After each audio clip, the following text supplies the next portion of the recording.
BK, how you doing? Were you nervous about this today, getting on with the technology, or were you good? No, I was good. First timer. Nice job, man. That was that pain-free for you right there. There you go. There you go. Love the hat today, my man. Dude, honestly, I want like 24 of these. Everybody wants one. We got I've got people left in my office, and I'm going like crazy. we got to get the camo ones out there now too. There you go. There you go. I'll send a couple your way. You're, Hey, everybody out there, we're fired up today to have Randy Simkins with us. He's the head coach of Dixie State University out in beautiful St. George, Utah.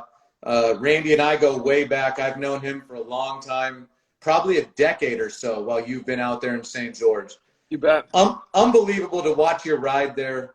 This program was a D2 powerhouse every year, making it to super regionals or the national championships. And this is their transition year as they roll into the WAC. So congratulations on a great run. How pumped are you to transition this sucker into the to the WAC? Oh, extremely excited. And you know what? The St. George community, Dixie State University, we're all excited.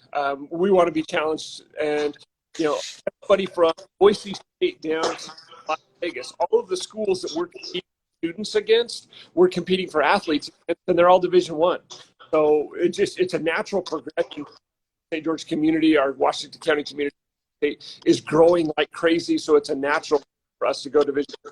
And it's exciting. You know, we're going to be challenged, but we're excited for the challenge. Yeah, I mean, you'll be a program that can immediately step in and win a lot of games. I think you've built a culture of winning at Dixie State. You're already recruiting D1 type athletes. Do you think that there's going to be a huge learning curve for you guys? What do you think the challenges will be? Well, Grand Canyon set a great precedent. If Ann's listening in, you did a great job. They were in the Pac West with us several years ago, and they went from the Pac West into the WAC, and they actually won the WAC regular season title the first year. So, you know, she set the bar pretty high for us. Former Pac West teams going into the WAC. Cal Baptist has done well. So we obviously feel like we can compete. But the WAC is really good right now. You know, obviously, yeah. Florida State, you know, a year ago. Utah Valley's good. You know, they did a great job with them before you left. You know, and everybody. Cal Baptist. Yeah. So the WAC is good, but no, we feel like we can compete right away. We feel like that we are recruiting it. We have recruited very, very good athletes at the Division II level, and almost all of them have had offers at the Division I. Yeah, that's legit. What is the realignment of the WAC this year? I know Bakersfield is leaving. They're going to the Big West. Who's joining with you? Bakersfield and UMKC both go out, and us and Tarleton State in Texas. They're just outside of Dallas. That's right. We'll have 7 teams in the WAC, so it's a great, you know, Seattle University, Utah Valley, Cal Baptist, Grand Canyon, us, Tarleton. You know, it's a New Mexico State. You know, it's a great geographic conference, some great rivalries. You know, obviously us and Utah Valley, we have some in-state rivalry there. Us and Cal Baptist is former Pac West rivalry. You know, Seattle University won game. They're really good. Mexico State's been really good for a long time. You know, us and Grand Canyon, former Pac West rivalries. It's going to be a great conference. Yeah, I think, man, you're that little community of St. George has to be so excited. Listen, I've been there so many times. Your facilities are unbelievable. The town is what great people there. That school, those kids, the people. It's another town where like you are the show.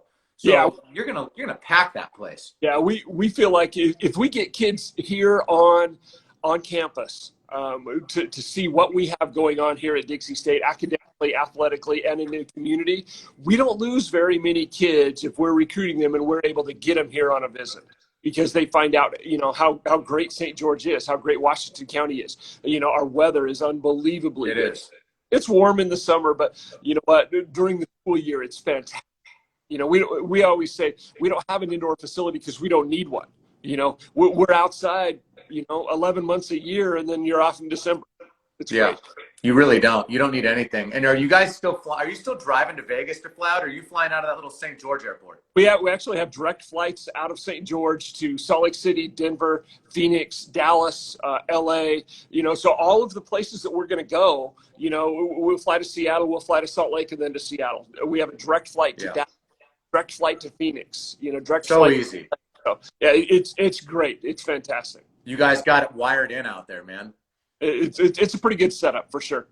What are your favorite or most cherished accomplishments that you've gotten to experience in the past 12 or 13 years of coaching at Dixie State? Wow, a lot. Probably the number one thing that I'm proud of is the great student athletes that we've been able to get here, recruit here, and the things that they've been able to do here on campus and then after. We've had some fantastic young ladies. We always say we recruit great student athletes and even better families.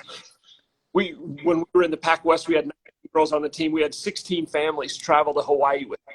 So that's probably one of the biggest things that I'm most proud of. Our graduation rate, 100% over the last 6 years. Of all of our that's students huge. Graduating, we're one player short of 100% graduation rate since I started in 2009. Junior college players that were here for 2 years or 4-year players that were here for 4 years. Unbelievable. So we're really proud of that. Give to kids at home? Oh, technical difficulty. You're back. Hey, what advice would you give to the players? What advice would you give to some players at home, young kids, 9, 10, 11, 12, 13, 14, 15, like for grades, like what? Yeah.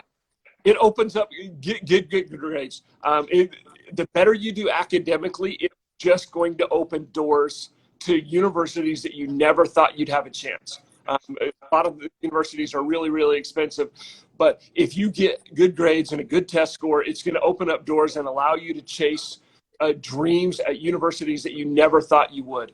And we're all limited. Everybody in the WAC, everybody across the board is limited scholarship-wise. And the more money that you could qualify for academically, the easier it is for us to help you athletically, to help pay for your cost of attendance.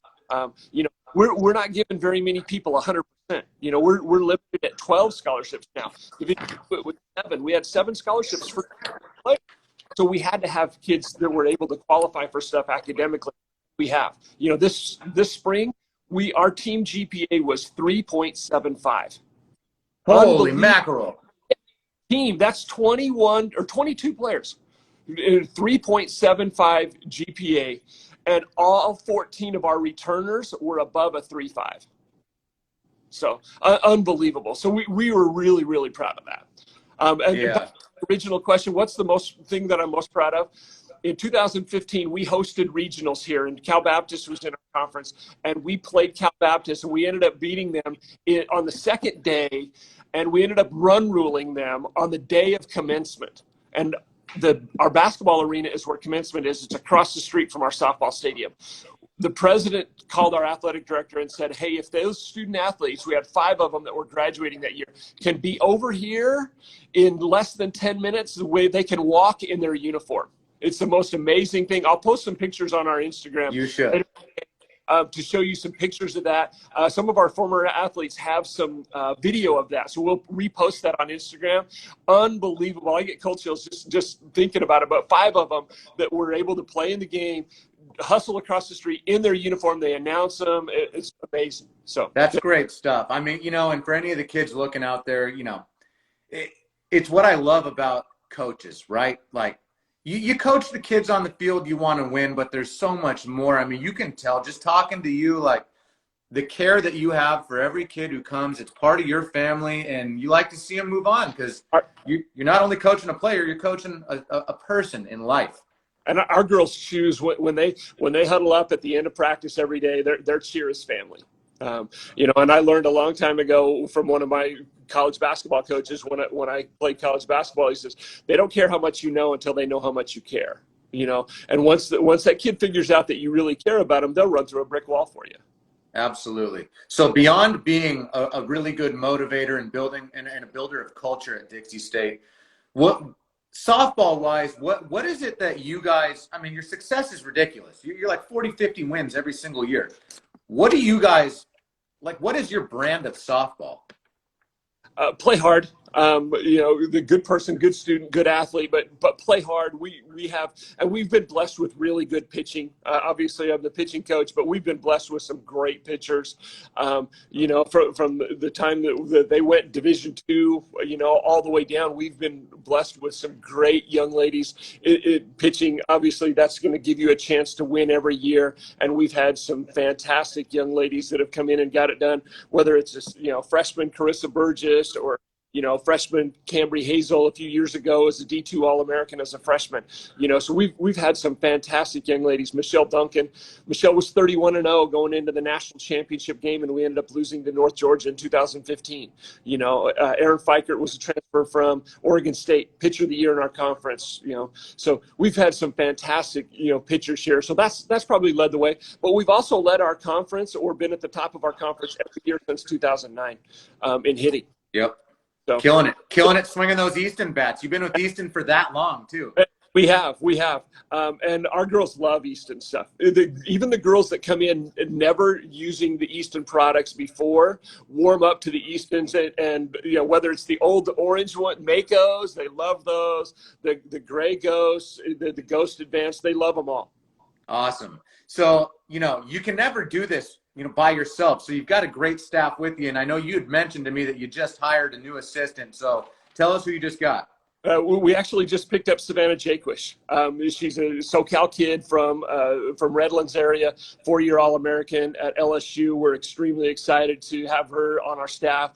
We lost 2 of our former assistants that have been with us forever. Coach Buchanan has been with us since, I think, 1999, and was a fantastic recruiter. He's not able to be with us anymore. And then Maggie Christensen. Maggie played at Utah Valley, was a fantastic coach for us. She's not able to be with us anymore. So that leaves a pretty big hole, but hiring Savannah is going to help tremendously. Her experience at LSU, obviously, her knowledge of the West Coast SoCal. Her dad still coaches in the SoCal Athletics organization.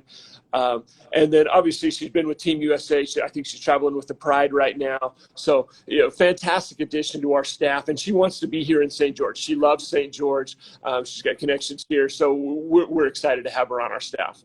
Awesome. Hey, last thing. How do you think recruiting changes with this whole coronavirus stuff going on and the way that softball is on the West Coast? California is kind of strange. Who knows when they're going to play out here? How do you think things change? It's everybody's standing in front of a video screen right now. We're on hold, so we're watching games on live streams. Whether it's the Tulsa Elite or just local tournaments here in St. George, everybody's doing some sort of a live stream. And, so that's kind of what we're at. Obviously we can still call, text, and email kids that are juniors or seniors. So we're able to do that. But yeah, it changes the dynamic and it makes it a lot tougher. Going to watch kids, you're able to see so much more in person than you are, on video. You're able to watch the kid and see, how she interacts with her teammates in the dugout, how she interacts with her parents. So important. Does she sprint out to the field after he struck out the last inning? You're able to see that stuff, and on a video you might not be able to see it, so it makes it tougher for sure. Yeah, interesting. I mean, hey, there were some baseball teams out here in California that drove to Hurricane, Utah last week for a tournament. We've had I think they had 12 travel ball teams here in St. George last weekend, and they've got another one set up for the end of the month. And I was talking to a travel ball coach from Colorado that might be driving out here at the end of the month. Yeah. Just because some areas of the country are open and some aren't. So yeah, it is interesting times, interesting stuff, man. Yeah. So hey, but you know what? The good news, softball will be back. It will, and we're excited to have it back for sure. It'll be back. Well, hey, dude, appreciate you joining us today. Great to talk to you. Great insight. Great coach. Great guy. Great program. Love having you on Team Easton, Randy. Thanks, BK. We love it. Love Easton, and our partnership with Easton has been fantastic. We appreciate your support. You're the man, dude. Stay safe, stay ready, get them back on the field, dude. Doing it. Thanks, BK. Okay. See ya. See ya.